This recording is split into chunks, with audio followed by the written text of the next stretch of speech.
On October 13th, Project Cirrus is the first official attempt to modify a hurricane. It was run by General Electric with the support of the U.S. military.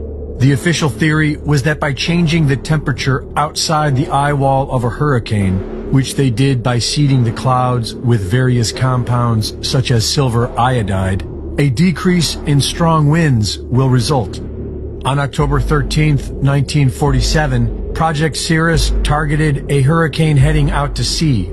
Approximately 180 pounds of dry ice was dropped into the clouds. The crew then reported a pronounced modification of the cloud deck, and the hurricane abruptly changed direction and made landfall near Savannah, Georgia. The public blamed the government. Irving Langmuir, who pioneered General Electric's atmospheric research department and admitted that the project was about learning how to weaponize the weather, also claimed the reversal of the hurricane had been caused by Project Cirrus. But the government denied it for 12 years. It was held in Boulder. It was sponsored by DHS. It was hosted in Boulder by Israel just a little over 2 years ago.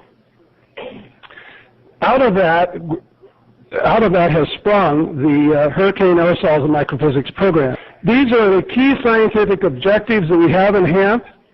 We want to quantitatively test the most promising mitigation hypotheses by the use of rigorous numerical simulations supported by necessary observations of tropical cyclones.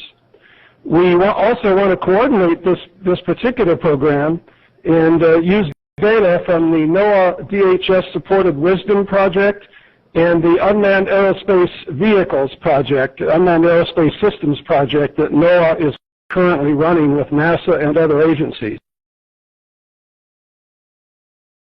The group feels very strongly, and we think we'll demonstrate in this session, is that not only are aerosols a vital component of atmospheric processes, and they play roles in larger scale processes, but they also affect cloud microphysics and dynamics, and that aerosols affect the cloud microphysics and dynamics in a very fundamental way, a very important way, that we feel has been neglected in tropical cyclones.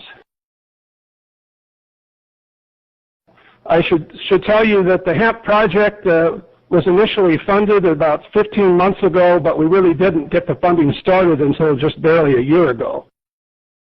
So the initial work you're going to hear about today is primarily looking at the role of very small submicron-sized aerosols in tropical clouds and tropical cyclones. The other hypotheses that we've listed here were summarized at the workshop 2 years ago, and these might be addressed by our modeling and observational work if we go on to phase 2 in the HAMP project. It turns out that some of our modeling results in HAMP are quite surprising in that regard, and that under certain circumstances, carbon black may actually increase hurricane intensity. And I'll let Professor Rosenfeld tell you more about that. The last one is, again, looking at relatively large-scale changes that might be done in advance of hurricanes, both very expensive and very difficult, but the only one that we're really looking at is the focus initially on the first one.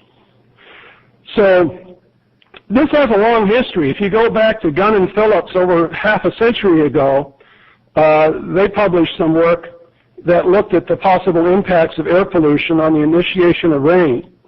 So that this idea of looking at small CCN aerosols, we've suspected for years that, that they have an impact on small cloud systems or individual clouds. This is some work that Rosenfeld published just a couple of years ago, and this explains an apparent dichotomy in the role of aerosols. In some cases, there's a chain of events in which aerosols can lead to floods. There are other situations in which they could actually decrease precipitation. And as Professor Rosenfeld can tell you in more detail later, a lot has to do with his student, Mikhail Kleber.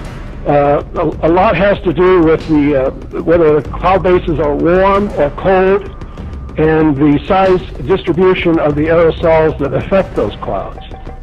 So both of these independent results suggested that aerosols could play a very important role in both the weakening of Hurricane Katrina.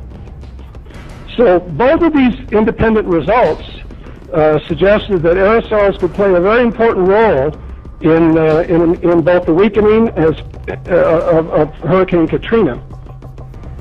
Wait a minute now, what did Golden almost say? Aerosols played a very important role in both weakening and intensifying Hurricane Katrina.